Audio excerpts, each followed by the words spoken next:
job of a character artist is to take the concepts and interpret into 3D models for the world. My personal favorite creature that I got to work on Dragon Age Origins was the Darkspawn Ogre. We tried to make the ogre so terrifying in his appearance that the player wouldn't believe that he could actually beat it in combat. I was really looking forward to it. The concept was very unique, and it was a bit of a challenge to actually bring it into the 3D environment with the different elements. It might seem like a strange thing to say when working on a fantasy game, but realism is a very important part of this process.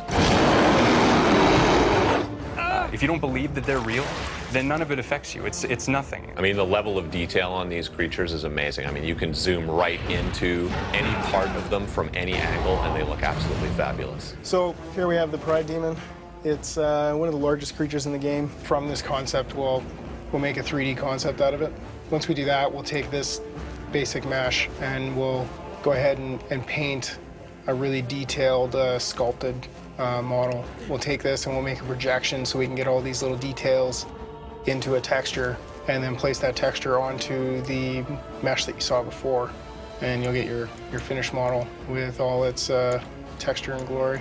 Making a creature scary is more than just making it big. It's really the way the creature moves that indicates its strength, its mass, and its bulk. Animation is really about performance, and the same way that an actor gets prepared for a role in learning and studying what this character thinks, what this character feels, the animator is, it's his job to bring that to the character in a more digital form.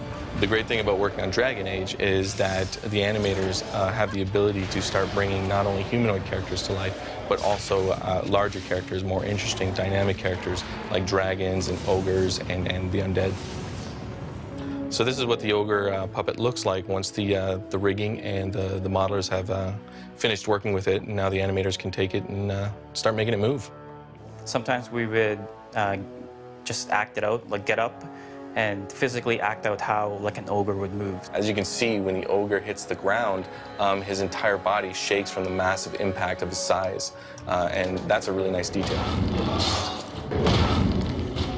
See the ogre finally in the game and working and animating and all its terrifying glory is actually it's quite surreal. When you're working with such a big creative team, everyone is coming to the table with their own style, with their own techniques. And as the development process goes along and you start building a world together, it becomes one language. And that language becomes something like Dragon Age Origins.